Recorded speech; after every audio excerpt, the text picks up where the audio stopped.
This is the Authentic Dating series brought to you by Ahmad and David, where we explore what it takes to have a dating life you're excited about. Hi, I'm David. I'm Ahmad. And this is the Authentic Dating series. So on today's episode of the podcast, we're going to be having a conversation with Jon, who runs The Single Boss, which is a dating event for kind of busy entrepreneurs and professionals in London. So we're really going to go into detail around some of the issues that kind of busy people face when it comes to dating, and also some of the solutions and ways to create a dating life that, you know, you really enjoy, even though you don't have a huge amount of time, and how you can kind of meet other people in a similar situation and just to make your dating life work. For those that haven't been on listened to the podcast before, this is a podcast really around helping men create dating lives that they really love and really enjoy, and helping men be more in touch with their emotions and their feelings and allow them to express those to the people when they meet in their day-to-day lives, allowing us to create beautiful connections and just be happier human beings. So yeah, we're going to kind of get into the episode now. We do a lot of talking about, you know, what busy people face, some of the issues that Jon's seen with on his dating event, with what people are dealing with. We talk about some of our personal experiences. But at the end, we kind of give a bit of an action plan of like how to date when you are very busy, and to meet someone, you know, that you potentially want to be with for life, or depending on your setup, maybe you want to be with for a little while and enjoy. So as we get straight into interview and episode, I hope you enjoy. Hi, Jon. Welcome to the show. Hey guys, how are you today? All good? Yeah, really good. Really happy to have you on. So we met Jon. Was it through Instagram? It was no, it was a dating event we went to. You went to? We went to. Man, how did I forget this? Of course. Man, there's so much going on the online world nowadays. Yeah, forget all the meeting people that we meet actually face to face. So yeah, actually no, we met Jon at an event which was being run by another event host called Hayley Quinn. She's like a top dating coach, and yeah, you were like, you know, like so hot on the networking thing. I've never seen someone work the room in such a smooth and quick and efficient manner. But no, yeah, we ended up talking to you for most of the night. Yeah, no, it was a good event. Cool. I do a fair bit of networking, so I may have just looked like, is this guy here to like meet people or to meet people? As in, you know, give that a shot. Yeah. And then we came down to your event, the Single Boss event. Yep, that was on the 20th. Was it the 27th? You guys? No, it was the 1st of. Was it the 1st of August or the 27th of June? But it was recently, yeah. But anyway, yeah, no, it's great. It's great to have you down there. Yeah. No, it's a really cool event. And actually, I mean, just for me, just experiencing it, kind of like not from the sidelines, but just coming down, seeing it as an outsider, it was really cool to see. I think what really struck me about the event was the type of people that were there. Everyone was talking, and there was very much a free flow in energy. Everyone was really like engaging in one another. Yeah. It was really cool to see, because I've done a fair bit of, like, let's say, dating events and speed dating or whatever, and often, you know, it'd be like a pool of predominantly it'll be like a pool of guys not talking, a pool of girls not talking, and then a few that are intermingling in the intersection. So I was actually really impressed, man. It's a really cool event actually that you put together. Because how long have you been running these events? Been going for a year now. So actually, this month is actually our first birthday. But we won't be having. Thank you very much. We won't be having our actual birthday bash for the Single Boss until end of September, so there'll be stuff going up about that. But yeah, I've been going for a year now, and it's going pretty well. Something that you mentioned just a second ago about other dating events and the the boys and the girls sort of sticking together. Pretty much like they were in school. If you, in a way, it's a little bit sad, but that's one of the things we really try to push. Push might be the wrong word, but emphasize, I suppose, is actually having people, you know, engage with each other. And even adults, you know, we act like kids sometimes. Let's just be completely honest. And you need that little push sometimes, you know, just to kind of go and say hello, or at least to be introduced to somebody, and then, you know, things can start flowing. So that's one of the things we really really specialize in, I'd say, and it's something we're quite proud of. And yeah, you guys witnessed that, which is great. So I'm glad I'm glad it's working. Well, actually, I mean, I never actually thought about this before, and now that you've kind of shone a light on that, like when you say you emphasize that, because I didn't necessarily see there weren't like any interaction games or anything in particular that I noticed that you were doing. So how do you actually do that? Because that must be a pretty tough task if people don't want to talk, like, or they're embarrassed. I mean, it's one of these things. I mean, I've got absolutely no problem with interactive games and stuff. In fact, I think they're actually quite useful and can be a very good tool. But what we do, myself, business partner, and we have some hostesses who work with us as well, is we just get people talking to each other. So we'll introduce people. So it may have just looked like we were just talking to people, but probably half that time it sounds a little bit clinical, trying to work the room and see like, okay, would this guy be a good match for these girls, or vice versa? And when I say match, I don't mean sort of match to go out. I mean just to have a conversation. So people do tend to congregate at the bar, and they'll meet someone they like, and then they'll sort of stick with those people a little bit. But we try and not necessarily break it up. If people are having a good time, they're having a good time. But when we see the conversation start to lull a little bit, we do our best to move in and just keep things moving. And me personally, I like that a bit more than like doing games. I mean, I think games are great, like I said before, but people are quite happy once they're talking and interacting. So. Yeah, it's all pretty fluid, I must say. Like, because had you not explained all of that, like, I definitely didn't notice that. See it at all.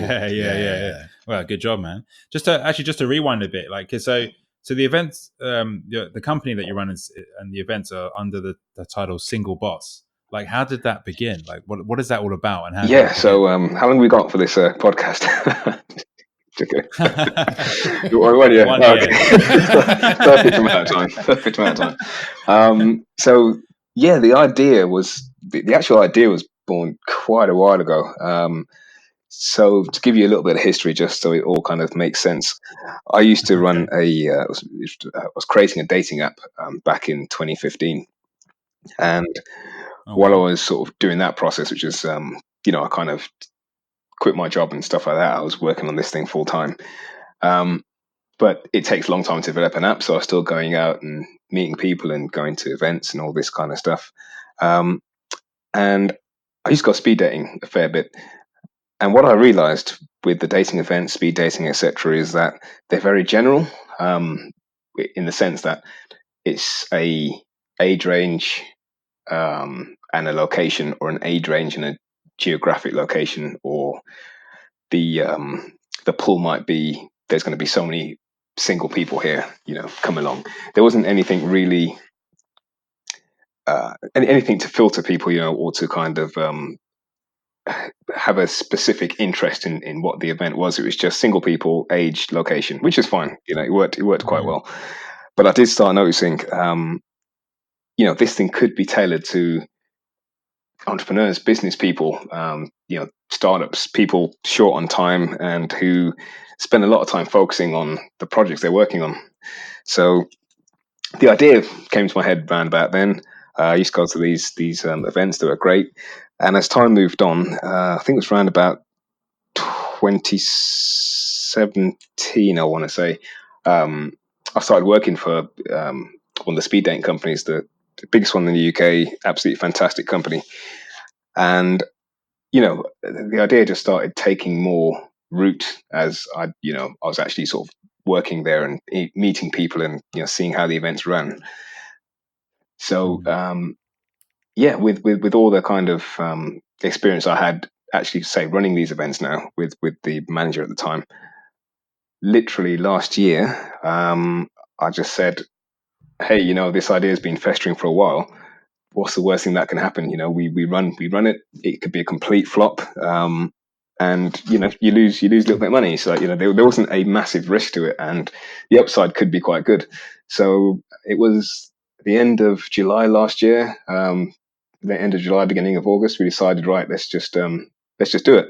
And 3 weeks later, we had our first event. I believe it was the 28th of August last year, the last Thursday of the month. it was okay. It wasn't great by any stretch. Those first people who came haven't been back. Let's put it that way. But it was good enough to do another one and another one and another one, and we're still here a year later. So cool. That's really cool. So that's that's really cool, and I really understand like what you mean when you say about like entrepreneurs and niching it specifically, because it's like any sort of project, whether you consider yourself an entrepreneur or a business person, or you're just someone who's trying to do something. Like obviously, it takes a lot of time and effort to create something. David and I know this from doing the podcast. Like, it may seem like we're just popping out podcasts every week, but it takes time to sit down and record and organize these things. And so what's interesting about that is like, how do you tackle that problem? And that's what we really want to talk to you about today. You're clearly someone who has experienced this. You're trying to help other people this as well with what you're doing. And I think it's a really interesting area to focus on, because so many people, especially professionals or people who are, creating businesses or whatever in their startup phase, like, and they want to meet someone. How do they balance that time with the time it requires to actually create something? Yeah, and that's the golden question. It really is, because I had a few friends to me. A very good friend of mine, my best friends. She said, Jon, you need to sort of make time sometimes. I know you want to get the Single Boss working, and you also work full time as well. So but a bit like yourselves, you've got that, you've got your side hustle, and you want to meet somebody. It's just like, well, sure, you can juggle all three, but unless the other person really understands that, they're gonna probably not be too impressed with you not being available evenings, and I'm sure it's the same for yourselves as well.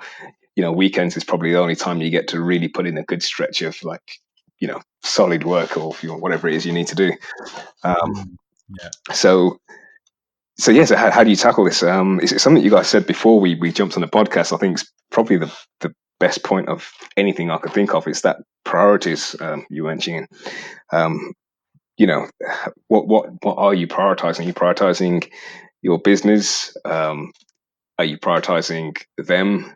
Are you prioritizing the future, so to speak? Are you trying to build something for the future? And obviously that's down to the individual, but the question is, how do you find someone who gets that? How do you get that information across to the person that you're interested in a way that they understand what's going on and can accept it? And I've got to be honest with you guys. I might throw that question back at you. Is what is it? How do you do that? I mean, I've got some ideas myself, but I'm going to have to be flat honest. I've it sounds really sad. I've failed 3 relationships recently because I've probably been putting too much time probably into trying to get a Single Boss working.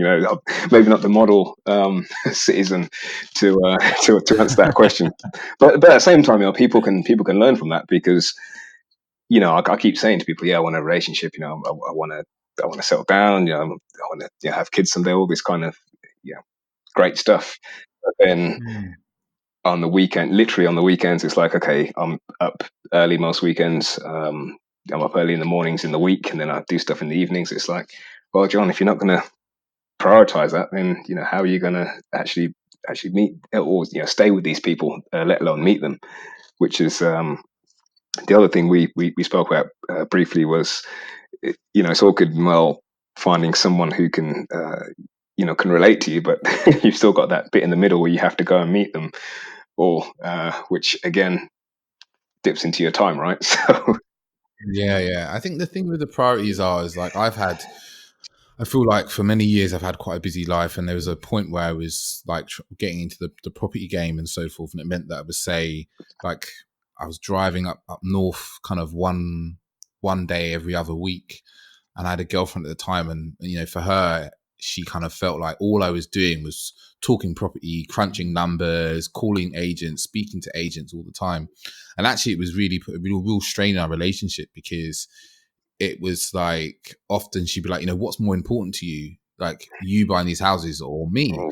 And it's difficult because you really want to be diplomatic, but actually it's like, well, actually the most important thing is my future, the future I'm trying to build, and they don't have to be kind of mutually exclusive. And I think with the priorities, it's like, I think it's individual to the person and the circumstance you're in. I'm just being like, okay, like, we met someone not too long ago, and he put it really simply. He was like, his pyramid is just like, his business is top of his priorities, then his family, and then everything else. And I was like, wow, that's, it's clear in that way. Yeah.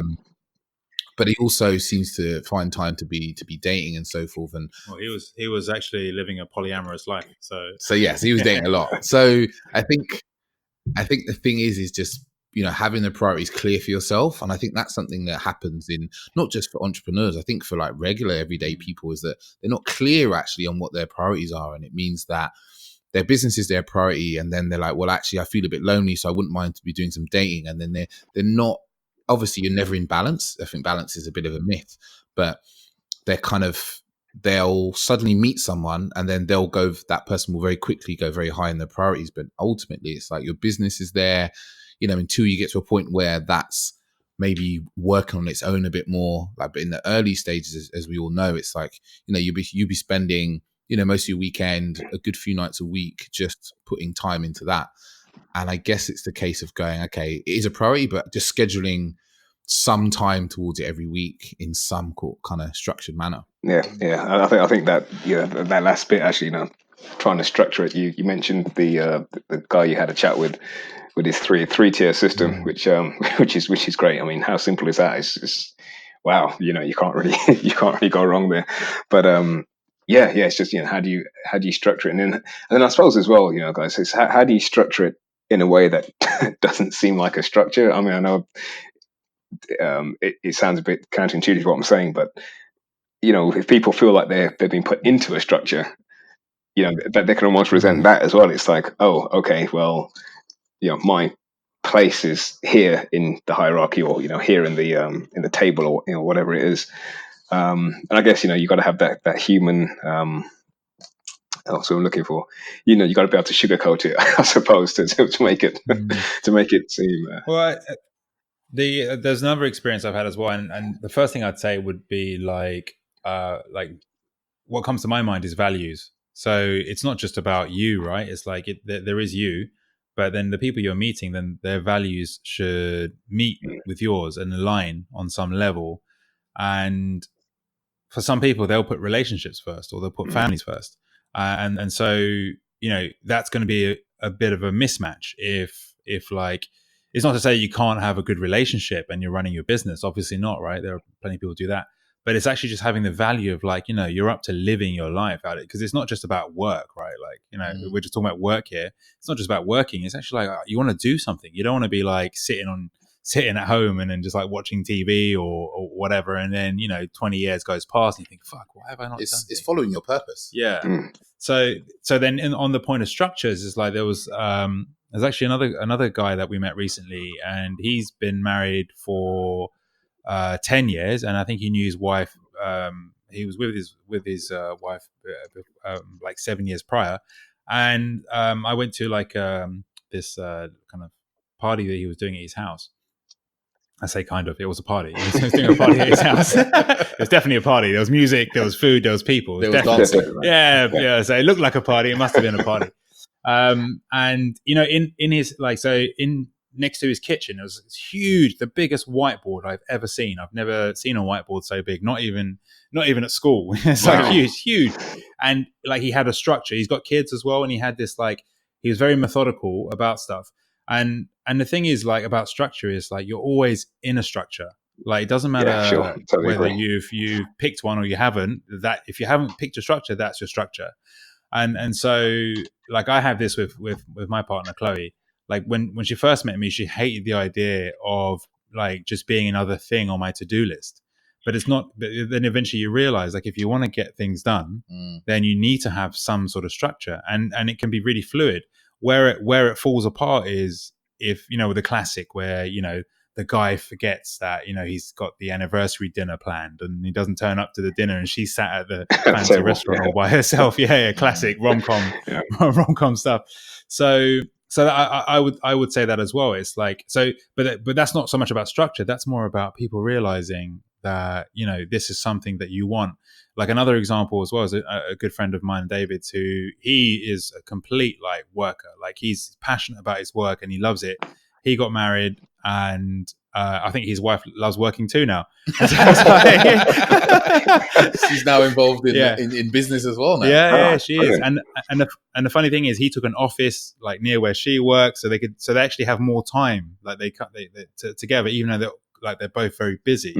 And so it's phenomenal how solutions can arise when people are actually, their values align. I think one of the things that happens, and I don't know if you might know this from your experience as well, is where you're with someone and they don't really have things to fill up their time. Yeah. Like if you're say busy, you're busy nearly all weekend, right? Working on the Single Boss. And then you're probably busy, say, I don't know, 2 or 3 nights a week doing the same thing. If your partner during those times is basically sitting on their hands, or, sitting watching TV, Netflix, as we like to bash often here on the podcast, if they're just sitting around, that time goes a lot slower for them. Yeah. And it means that means that it's quite painful. They feel like they're just at a loss, that you don't want them. You'd rather spend your time doing other things. Like I'm trying to think from my own experience here, is like that often has been an issue where I've seen women who, for want of a better word, their social lives aren't particularly active. And then mine has been, along with the other things I'm doing on the side, and that causes the issue. Yeah. Yeah, absolutely. I mean, obviously, never want to name names or anything like that, but yeah, I've been there as well. You can name names, you don't mind. your podcast is going to get big, right? And then they'll come after me, so I don't think I'll do that. But no, what a great point though. On the values and also, what people are doing with their time. I mean, it may sound a little bit, I guess arrogant is probably the right word, and I don't mean to sound like that, but I can never understand how people have spare time. I know that sounds really daft, but especially in a city like London, for example. I mean, I completely understand. You want to line on a Saturday or Sunday, or you've had a tough day at work, so you're just going to chill out and watch Netflix. But with so much to do, I genuinely don't quite get how people aren't that active. It's something that's always made me scratch my head a little bit. And going back to that point though, like where you're trying to do something, what we're talking about now, having a busy life and trying to run a business on the side and working. I'm not, like we said before, I'm not trying to do that just to fill time. It's something I'm quite passionate about. Something I want to make happen. But somebody who would rather do not very much. Yeah, I mean, the values there are, basically completely opposite. So, how that would work, I have no idea. But then there's other things, obviously, that would have pulled you into, being with that person or, trying to see them more. And I guess, it's, you can't ever sort of change somebody, I don't think. But you gave the example of the wife who started working as well, like with the husband. I think you can inspire people to possibly do things, but is that something you can do often? I don't know. It's So I mean, what comes to my mind then is like, in terms of your events, then like, what would you say would be like number one issue that kind of crops up or people often talk about? Because the busyness is a huge factor. I mean, that's pretty much why I'm presuming. Maybe I'm wrong. Correct me if I'm wrong. But that's probably like why you created it for the entrepreneurs, because you wanted like-minded people to be meeting and those who understand each other. And if they understand each other, then there's a higher chance that they do have values that match. Yeah. I mean, it's those two aspects really are the whole backbone of why we started. So number one is actually to meet like-minded people, and the second priority is to kind of utilize people's time better. So you've got like-minded people who are going to be somewhere. You've then got technically a pool of people who are going to be at least on your wavelength. So, you're not doing the whole kind of Tinder stroke, some other dating event thing where it's just unstructured or, not niche and, unfiltered basically. So yeah, those are the other two, main priorities of what we try to achieve at the Single Boss events. And yeah, we aim them squarely at entrepreneurs, professionals, and business owners. I know that might sound a little bit like, well, that's everybody who's got a job, but when people see the Single Boss, one of the things we used to get asked a lot, and it's been asked a little bit less now because people seem to get the concept more, is, do I have to be the boss of a company, or do I have to own a company, or do I have to be, a CEO? And the idea was basically it's people who sort of think like a boss or who are doing just boss activities. And it was interesting because it was almost a self-filter just by the title. Some people got it. I mean, a lot of people who came got it straight away. They're just like, yep, that's me. Wasn't no questions asked. Whereas the people who kind of asked, may sound a little bit bad, but they're already kind of answering the question. It's like, well, is that for me? Probably isn't if I'm kind of asking that question. But we've refined the kind of message a little bit more, and people sort of understand it a bit more now. And a lot of the professionals, for example, we have, and sort of freelancers and stuff, a lot of them are doing things on the side, and or they're just interested in people who are doing something. So they're in their element as well as the the entrepreneurs and business owners. So yeah, one of the things, like I dated a girl actually early last year who was running her own business actually, and it was at the time I wasn't particularly busy in my life actually. As it turned out, I'd just kind of come back from my travel and I was just settling back into life again. And what was really interesting was that I was actually very understanding about her busyness. Like she was running her business. She'd been running it for 4 or 5 years as well. I was having a full-time job. And I loved her passion for what she was doing. And she had a general like zest for life, like all round, like she just, I wouldn't say she never really partied hard, but she just enjoyed whatever she did, she enjoyed. And it was clear. She always, one of the things that always kind of remember her by is actually she always just had such a big smile on her face about the things she was doing, like she was always just fully engaged. And I think that's one of the things that in the people I've come to know now in my life, like quite a few people would kind of fall into the class of kind of entrepreneurs, business owners, and people who are professionals and busy in their work and have some sort of side project. And I think that's one of the things that's really attractive about these kind of types of people, is that actually they have a real zest for life and a zest for living and experiencing and kind of pushing the limits of what's possible. Yeah. I think they're just they're trying to squeeze that juice, aren't they? It's there's so many hours in the day, and I think a lot of us, and obviously I used to be like this as well. I'm not, I wasn't born this busy, but there's so many hours in the day, and you can fill it with the gym and stuff, which is absolutely fine. I've gone to the gym. My friends go to the gym, but there's just so much more that you can get from it. So you mentioned the lady you were dating. I mean, that's a perfect example of the type of people we like at our events, because they're still happy people. They may be busy as hell. They may be running their business and working, but they're grabbing life by the balls basically and just making it do what they want it to do. So yeah, I mean, she's an inspiration actually. That person, that's great. And I'm glad that you said that you were so understanding as well, because it just shows, just because you're not necessarily busy at the time, like you were saying that you were you're just readjusting to life back in the UK. Doesn't mean you have to. People can put that almost negative spin onto the other person. I think what I'm hearing really is as well, and because I had some notes written down, like there were more questions, but a lot of them have really been answered just from this chat. Because one of the things I was going to talk about was like dating fatigue, but like I'm sure you've heard of it, and if anyone doesn't know what that is, that's the idea of like anyone listening, that is, not anyone here, anyone listening doesn't know what the dating fatigue is. It's the idea of that you're going on endless Tinder dates, and then it's a bit like just like fishing, and you just, whatever's coming up, and you're just like, oh, no, and eventually you get tired.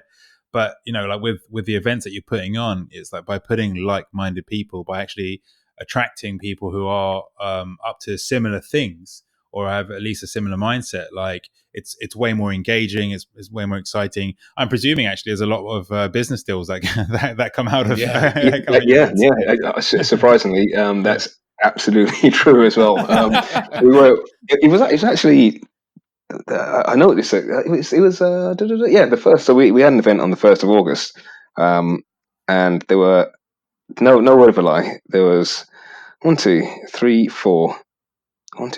people at the venue, because the venue we use is it's called Pontus, really nice restaurant. We use the bar downstairs called Perini and Perini, and there were 6 people upstairs in the bar, in the restaurant area. Sorry, having lunch and clearly talking business before the event that day. And I said to Richard, our business partner, I was like, "You won't believe who's upstairs." And I rattled a few of the names off, and it's just like, "What?" And I was like, "Yep, they're talking to different people, and they're having lunch and doing business." I was just like, "Huh, okay, okay, cool." It definitely happens. And yeah, like you say, when you get people of a similar mindset, that's bound to be one of the results. As well. So. That's really cool. Yeah. And this is what I'm really getting, is like this whole thing of people, and Dave and I talk about this a lot as well. It's like people often, when they're single nowadays, especially, it's like, oh, what do I do? Like, do I, Bumble, Tinder, this app, that app, or, where do I go? Do I go to the bars? Do I do this? And generally what we've learned for ourselves is go and engage in the things that you enjoy. Like when I was last single and just out of a relationship, one of the things I did was get back into a sport that I love. And it wasn't that I met anyone there, but it was just, again, like engaging in something that I enjoy doing. And then naturally, like my whole energy and demeanor was shifted from being something of like, I've just come out of a breakup, to being like, oh, I'm engaged in life, I'm doing stuff. And so what I'm hearing as well with all of this is like, it's really cool to actually be able to find a place where you can meet like-minded people and connect on things that you're actually passionate about, and also just have a chat and just meet people, right? but it's actually being able to, feeling at ease, not feeling odd, not feeling weird, like you're with a stranger. You're actually making something quite cool happen here. It's like you're removing that element of strangeness really as well from it, because it's like, the people there are of the same ilk. They think in a similar way, and they're proactive. But one question that does come to my mind is the old adage of like opposites attract. And like, I just wondered actually, what are your thoughts on that? The whole idea of like, maybe the best person for you is someone who's more like, stay at home, and maybe because like, in future, if you're planning to have a family or whatever, then there's someone who would be happy with that sort of lifestyle, and you'd be happy doing your bit, bringing home the bacon. Taking it back to the 50s now. Coming home with a pig on your shoulder. Yeah. But I'd be the stay-at-home dad. Actually, I'll be quite happy with that. You'll be on the laptop. You'll be on the laptop. You think I'm kidding? I'm totally serious. But that's a good one, because that came up. We had a so again, going to harp on about the single boss just a little bit. So a few months ago, I think it was March last year, we had a bit of a round table. So we had a lady called Mia Kopinen, who she's a relationships expert, and we had a discussion with about 10 or 12 people. We were talking about various things to do with relationships, and that question came up about do you think opposites attract? And went around the table. People was like, maybe. Probably like short term, etc., etc. But I know couples who are, in my personal opinion, are completely opposite. I mean, obviously you don't know what happens like behind closed doors, but like as I know these people individually, and you see them out, and sometimes you stand back and go, how on earth is this happened? But they're absolutely happy, married for years, all this kind of stuff, and I'm just like, Yep, there's definitely something in that, without a doubt. They've probably got, well, of course they've got values which align. It just may not be that outward perception that you get, that they're similar people. So but I mean, me personally, opposites attract, I think absolutely can happen. I think it's probably happens a little bit less than people who are similar, but I definitely would agree that that's it is a feasible way to go if you can stick it out.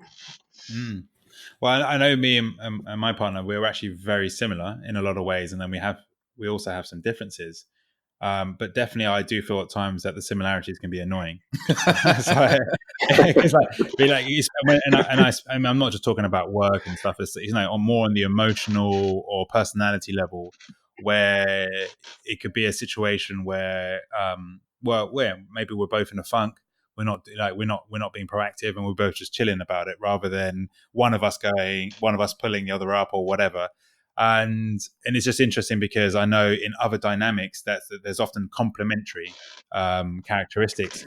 And like one of the things I heard recently, which was really cool, was another podcast we recorded was about how one can really help their partners in the areas not necessarily lacking, but just areas that they're not as strong in.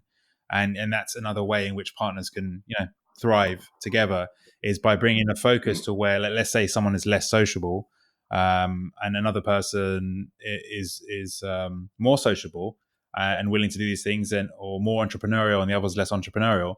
Then there's things that they can swap, like skill swap and share, and foster a relationship there. So it is quite fascinating, because as much as we've all said, like on this particular episode, like finding the like-mindedness is important. It does also transpire that opposites can work, and different combinations work out. Yeah, totally. Cool. I think a really good thing to kind of round off would be like, what do we think are a kind of successful blueprint for an entrepreneur to be dating, and like how to make that work for them? What do you think, John? What's a good blueprint? That is a doozy of a question, isn't it? But I think it's going to like take from parts that we've talked about today. With values being obviously core. I think having the same values. One thing you did mention just a little while ago was the similarities can sometimes be a bit of a pain, and you might need someone a little bit on the opposite plane to say pull you up out of a rut or something like that. I guess one thing. Sorry, I wanted to add this, and I'll get back to the blueprint in a second. Was it's a quick question for you guys. I know we haven't got much time, but have you found though sometimes that when someone's lacking something, or have you come across when someone's lacking something and someone is there to help them? I've noticed it a fair bit. That help, it can be quite readily rejected, because it almost seems like a bit of a inferiority stroke complex, or like a superiority complex, whichever side you're on of the coin at the time. Because when you were talking about that before, I was thinking, I've sort of been in that situation a few times myself, on both sides, one trying to help and one being helped, and it's just like, I don't need your help, I'm all right, and and vice versa. It's just something I wanted to. So for me nowadays, the point of view that I take is one of, and this is my personal point of view, and I know not everyone may agree, is that it's not my place to actually fix the other person. So so we did an episode, actually, the difference between fixing and supporting, episode 33. David's flashing three fingers twice.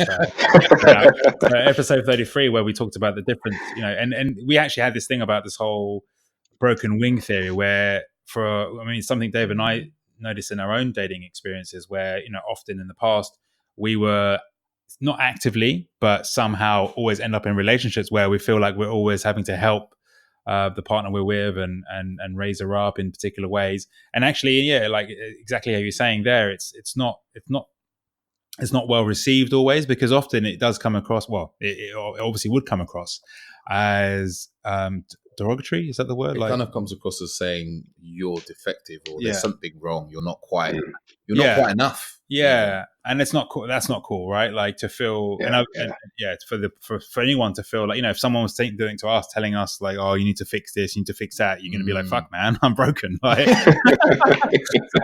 so the stance that I take nowadays is I'm not perfect, and so I'm not expecting anyone else to be perfect. But for sure, like where I can, me and Chloe are constantly supporting each other. If ever we need anything, we ask. But also, we're also very clear when we don't need or want help, rather. And maybe we still need it, but we don't want help, and we respect that, you know. And so I think that's a far better way to be. And I feel that of all people, like no matter who I meet, you know, wherever I am, it's not my place to go, oh yeah, I know this solution. There's a book actually I'm reading at the moment. I'm reading numerous books, but one of the books I'm reading at the moment is called Quiet Leadership. And what they I've heard of that one. What they point out in that is like we all have, our brains are all formulated in very unique ways. So the minute I say, let's say I'm saying to you, John, oh, this is what I would do, that's got nothing to do with how your brain works. That's me telling you what I would do with my brain and how my brain works. And so even the mere suggestion of my solution may be completely incompatible with how you're thinking. And so so what they talk about in quiet leadership is the first thing to understand is how is the other person thinking? What is their process of thinking? And then encourage them to find a solution from that thinking.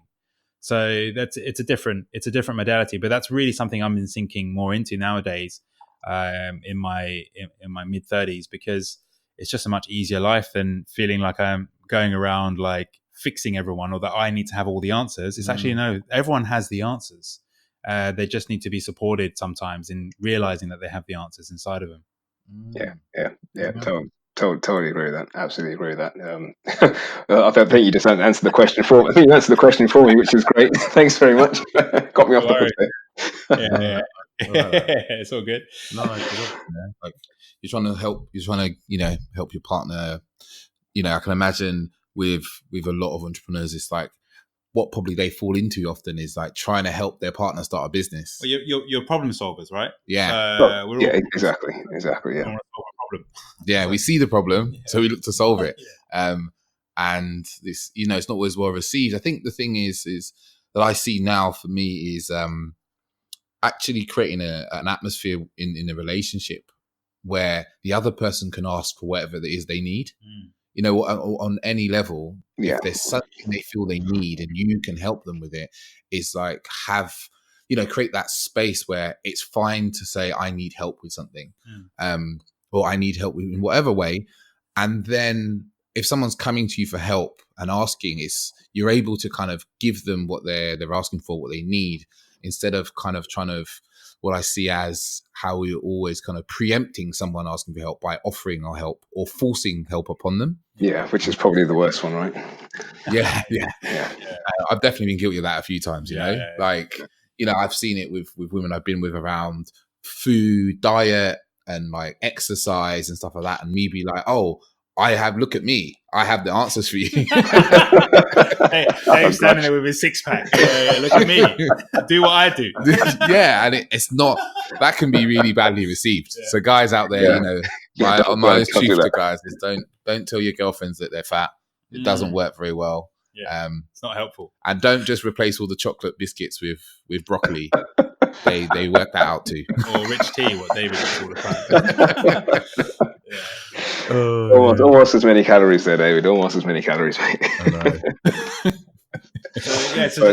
What was that? What was that original one? The blueprint. I had just like a bit of a blueprint for like what, because I was thinking, for like if you're an entrepreneur listening to this and you're thinking, okay, like fuck, all I do is work, but I'd love to meet someone.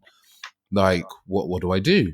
Like I'm thinking, even from this is quite funny, but when we really got into this podcast this year, like I've taken like a couple of breaks where I just didn't date at all because I just simply have any time. And I've kind of got more back into kind of dating the last month actually. And a lot of it's around some of it's just really just going, okay, I'm going to schedule the time and go, I've said to people before, like I can take you out, I could go out for a date with you in 2 weeks time. like, but I'm busy up until then, and going, that's okay. Like, scheduling the times is a big one. I imagine for a lot of entrepreneurs, or speaking for myself. And I would throw into that as well. Like, there's a point where you have to be honest with yourself, right? You can lie to yourself and you can kid yourself about what you're doing, but at some point, like, if you're frustrated, if anyone listening here, like, you're frustrated because you're single and your main complaint is that you're always too busy, then at some point you got to stop and go, well, actually, am I willing to put some time into this? Am I actually going to do something about this, or am I just going to keep complaining? Yeah. And it's the same as like going to the gym or anything else that we want to achieve in our life. Like, it's not just going to magically, well, actually it could magically happen, right? Yeah. But in most cases, there's a great, I think it's a Chinese proverb that I heard years ago, and I said it on a previous I know episode. This one. Yeah. It's wait for it. Yeah. No, it's a man will wait for a long time with his mouth open before a roast duck flies into it. So that's what it is. It's like, I don't think that could have been put any better. New tagline. It isn't. I might just stick that at the bottom of the website. That's not a bad one, but it makes perfect sense. What you said, that makes perfect sense, because, like I was saying when we started the podcast, it's you're always saying you're busy, and where are your priorities on that one? And you're right. At some point, you've got to go, hang on a second. Right, if I'm going to make this work, something's got to give a little bit. In most cases, something's got to give a little bit. Compromises, I think, is a better word than give. And it doesn't necessarily mean things have to necessarily fall flat. But yeah, if it's a time thing, for example, if you've got to literally put more hours into something, then I think at some point you just we're just going to have to do that.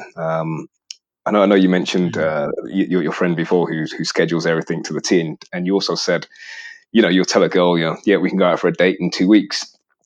I think that's brilliant. And if they're like, yeah, that's cool.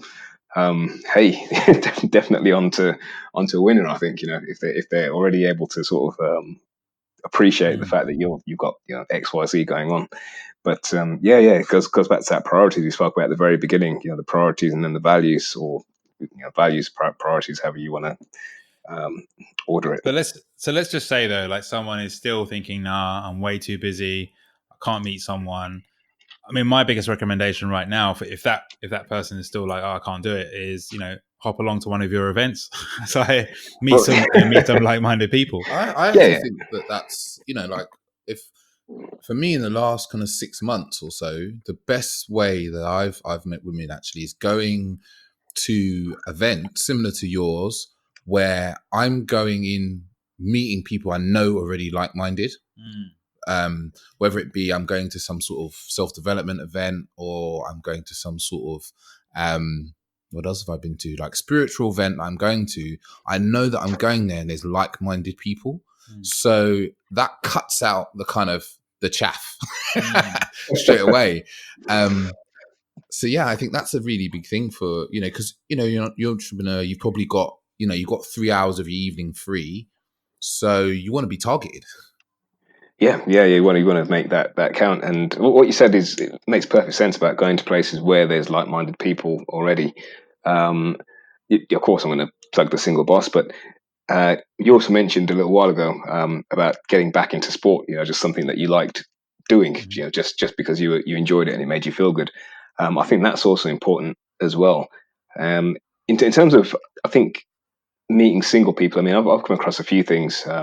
Other friends have said to me, which have helped them out a lot, which are things like joining running clubs, or if they like running, that is, or cycling clubs, or that sort of thing, just to get back into that social vibe. And there are other data companies out there. A good friend of mine runs an event. She has a company called My Friend Charlie, and they specialize in doing fun activities, basically. Wine tasting, axe throwing, so kind of slightly crazy stuff, but fun stuff. And it's a nice social way to meet people. So I think overall, I suppose I'm trying to say is, it's really good to like get out there. I mean, apps are apps. Get social. Apps are totally fine. I've got I don't actually have anything against apps. I think they can be very good, but you also get sucked into, especially with Tinder and what's the other one? Help me out here. There's loads. Bumble. Yeah. Oh yeah, there's loads. I mean, they're all swiped now, aren't they? They're all left, right. You get sucked into that game. It's just like you can literally be there, like, kind of, yeah, no, yeah, no, that kind of thing, and it just becomes a bit ridiculous, in my opinion. Whereas if you're getting out there and meeting people, all of a sudden you're in a proper interaction. Whether you fancy that person or not, you're actually just out there talking, discussing, making new friends, even whether or not you're interested in that person. It just makes things a heck of a lot better. And if you can find something to go to that there's going to be like-minded people there, or at least people with a similar interest to what you're interested in, it's definitely a good start. Cool. Well, Jon, that's been it's been a really interesting chat. I've for myself, like, what I'm feeling from this conversation is, like, I think we're going to see a big movement in like niche dating, and just like you were saying, I don't know if we mentioned it on the actual podcast, it was in the preamble, but you were saying how you were hoping for other companies to start cropping up doing similar things to you, to create that sort of energy, that vibe, that movement towards people really getting out, meeting each other, and connecting on similar vibes and similar values and backgrounds. So I really feel that it resonates with me, that because of all the randomness, like all these dating apps, they're great. They're great, and I think they've unearthed another issue, which is, well, actually, there's millions of people out there, and not everyone is compatible. And just because someone visually is appealing and they write some nice words in their profile, it doesn't mean necessarily that you're going to click when you meet. And there's a lot more to be said about your own. It's like getting back into tribes, like finding your tribe and making that work for you.